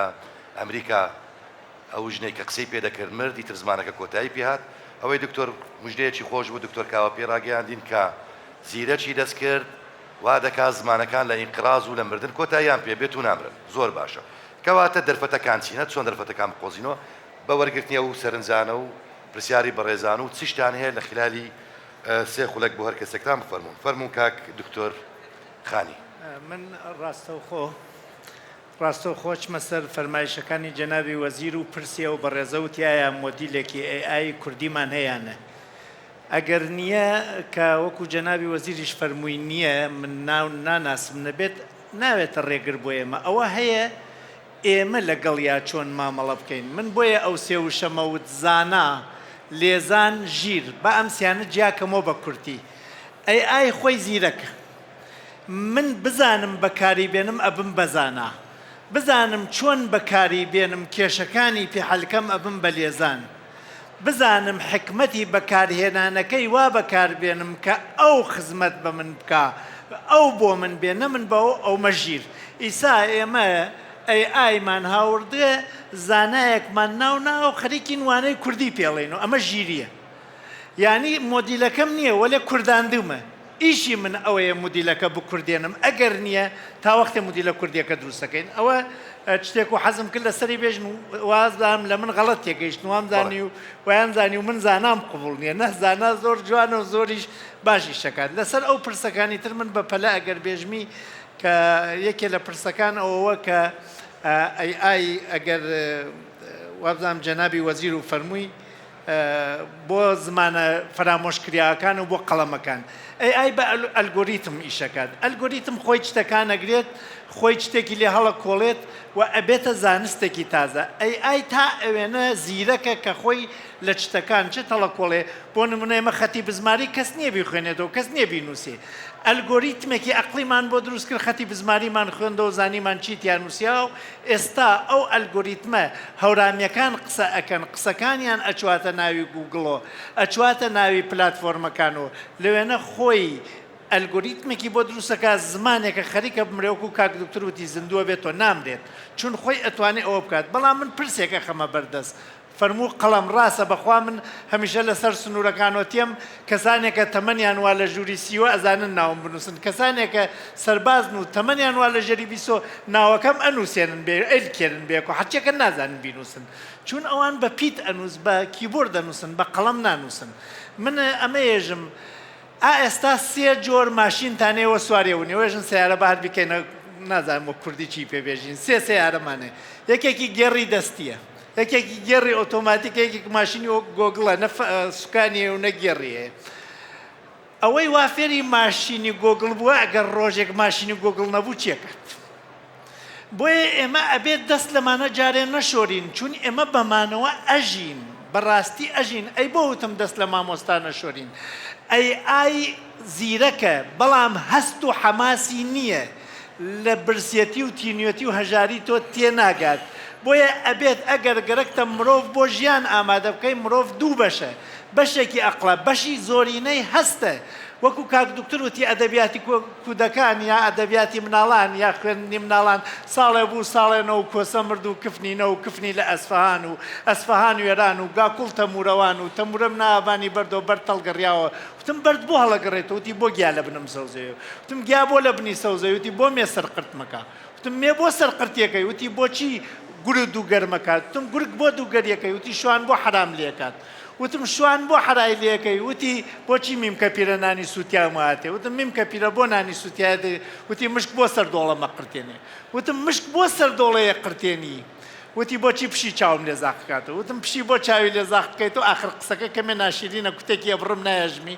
وتی چاوم زاقە گوێم دوو فاقە لەم تاقا قونمە و تاقە ئەمە ئەدەبیاتی کودەکانە زۆرێ لە وشەکانی ئێمە ئێستا نەماوە لەو ئەمە چۆن ئەچێتە ناو زیرەکی دەستکردەوە من تەرکیزێکی تەواوم کرد تاوەکو تێگەیشتم چۆن ئەچێتە ناو زیرەکی دەستکرد ئەوەی دکتۆر فەرمووی سەرنجێکی زۆر باشە کاک من ئەوای تر تەواوی کەم قسەکە بۆ یەکانە ئەگەر گەرەکمانە ئەم گەنجینە دەوڵەمەند بێت ئەبێ سەردانی دێهاتەکان و ئەدەبیاتی کۆنی کوردیش بکەینەوە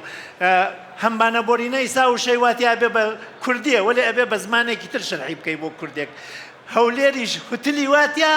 کوردیە و پایتەختی کوردیە ئەبێ زمانی عەرەبی بزانی تا خواردنێک بدەنی ئەمە چۆن بەخێوکردنێکی زمانی کوردی کاک دکتۆر کاوە دکتۆر باشی فەرموو مەرجی قەڵەم لە پێشمانە قەڵەم وەکو ئامراز وەکو قەڵەمی بەدەستمەوێت نەک وەکو زانی ئەم مەرگە بەرامبەر هەموو ئەو پەند و عیبرەتانەی کە لە بیرەوەری هەر یەکێکمان هەیە ویستاتی چی نەناوەچیت ڕەنگە ئەندێک پرسیاری جەدەلی بۆ ئاینیش بەجێ بەڵێت کە من ناسمە ناو تەفاسیلە قەڵەم ڕۆژێک دادێت کۆتایی پێدێت هەموو ئەوانش کە بە قەڵەم هەموو شوێی زمانەکەن و زمان دەنووسنەوە وەسیلەی دیکەیان چ بێت بۆ ئەوە دکتۆر باشی هێنا ئایا ئەوانەی کە لەگەڵ مردنی قەلەم مردنی ئەرشیفێکی بە کۆتا دێت فەرموو بەڵێ زۆر سپاس لە پرسیارەکەی دکتۆر ناسیح دەست پێ بکەین دوو خاڵی باس کرد یەک قەڵەم ئەوی تریش شێوەزارەکانی تر تەنها سۆرانی و بادینی نا ئەوانی ترسیان لێ دێمە باسمان نەکرد بەڕاستی لێرە نمونەیەک دەینمەوە زمانی شیرۆکی ئەو زمانەیە ئاها جێبی شیرۆکی هەیە ئەمریکی ئەوانە خێڵێکن لە ئەمریکا تەنها 2000 کەس مابوو کە قسە بەو زمانە بکەن خەریک بوو لە ناو بچێ مایکرۆسۆفت لە بەرنامەیەک بەهانایانەوە هات تو ڕیکۆردی کرد هەروە ئاپێکی دانا بۆ فێربوونی ئەم زمانە لەبەرەوەی نەوەی منداڵەکانی ئەو خێلە هاتبوونە ناو شارەکان تێکەڵ بە زمانی ئینگلیزی ببوون خەریک بوو لە بیریان بچێ دەستیان پێکردەوە بە خوێندنەوە بەو زمانە بەهۆی ئەو ئاپەی مایکرۆسۆفت داینە کەواتە لێرە ژیری دەستکرد یارمەتی دەرە بۆ ئەو شێوەزارانەی کە خەریکە لە ناو بچن یان لاواز بوون یان کەس گرنجیان پێ نادا ئەوە یەک مەسەلەی قەڵەم شتێکی ترە بەڕاستی قەڵەم کاک دکتۆر ئێستا من 5 ساڵش دەبی کتابی هارد کۆپی ناخوێنمەوە تەنها ئۆدیۆ بوک ڕاضی دەکەم ئێرپۆدێک لە جێمدا دەنم هەفتەی کتێبێک تەواو دەکەم بە گوێگرتن لە کتێبی گوتراو بیستراو نازم چی پێ دەڵێن ئۆدیۆ بوک کتێبی دەنگی قەڵەمیش وایە ئێستا من پرسیارەکانی گۆم هەموو لێرە نووسی قەڵەم دەبی قەڵەمێکم پێ بێ و دەفتەرێکم لەلا بێ دوایش بزریش دەبێ ئەو لاپتۆپە 5 ساڵە لەلامە لەوەیە 5 ساڵی تریش لەلام بێ هەموو شتەکانی خۆم لێرە تۆمار کردێ بسمە هەر شوێنێک دەمەوێت دەتوانم بهینەوە لەبەرەوە ئاسانکاری زۆر کردی منیش دەو جیلانە نیم جیلی دیجیتەڵ و کۆمپیوتەر بم هەردووکم لە بینی هەردووکان هەم قەڵەمم بەکارهێناوە هەم کتابم خوێندێتەوە هەم لاپتۆپش بەکاردێنم دەست خۆش دکتۆر بەڵام یەک شتی تر مابوو کە دەمویست باس بکە ئەو پرسیارت کرد زمانی ئینگلیزی لە دکتۆرت کرد زمانی ئینگلیزی نزیکەی 120 کەس 120 دانیشتوانی دنیا قسەی پێ دەکەن ئێستا ئەوانە نا ئەوانەی کە مەسەن لێرەش ئێمەش قسەی پێ دەکەین ئێمە حساب نین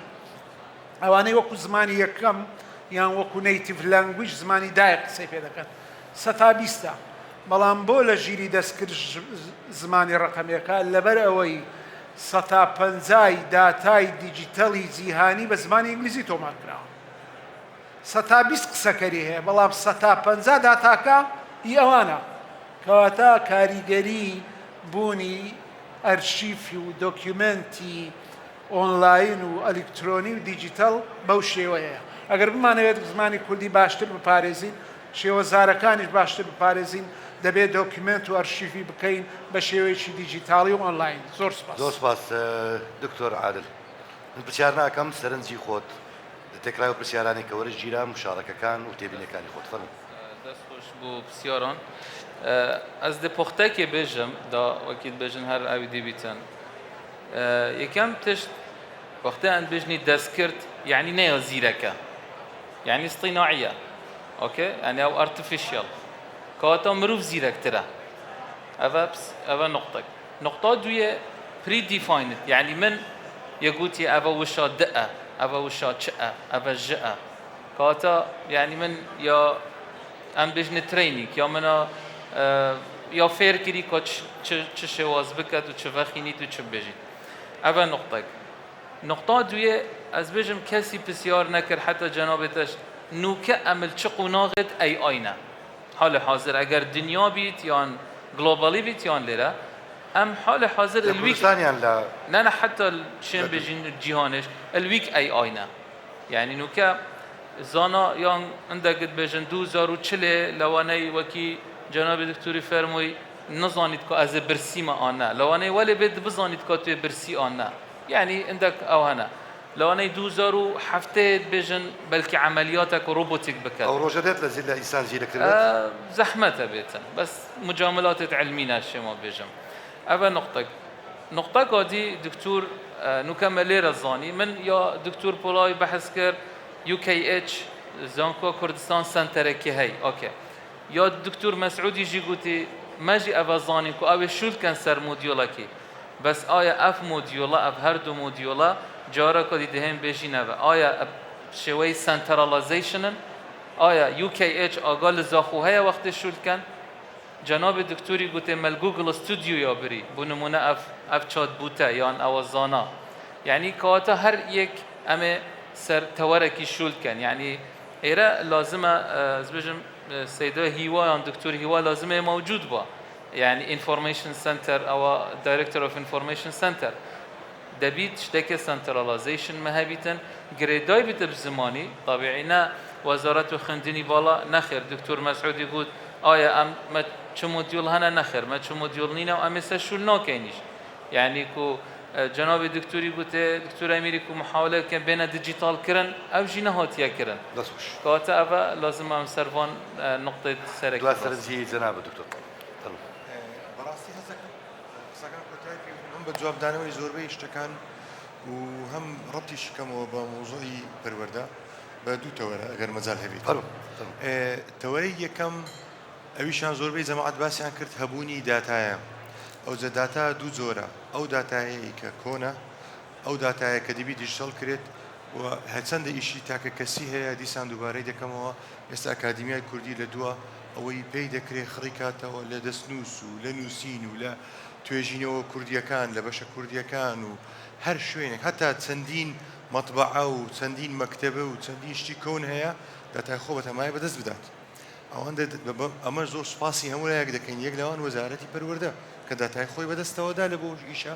ئەوە ئیشێکی زۆر گرینگە کە قەدیم و هەم داتای نوێ کە دروست دەبیت بەڕاستی دکتۆر قسەیەکی زۆر جوانی کرد کەوە کتاب لە بە کوردی لە بۆ منداڵان ئەدەبی منداڵانی کوردی زۆر کەمە دکتۆر جواسی شێشی کرد ئەویشیان ئایا ئەمە چۆن ئەو دیژیتاڵایزیشنەی کە هەیە لە بۆ جیلی نوێ ئاراستەی وانی بکەین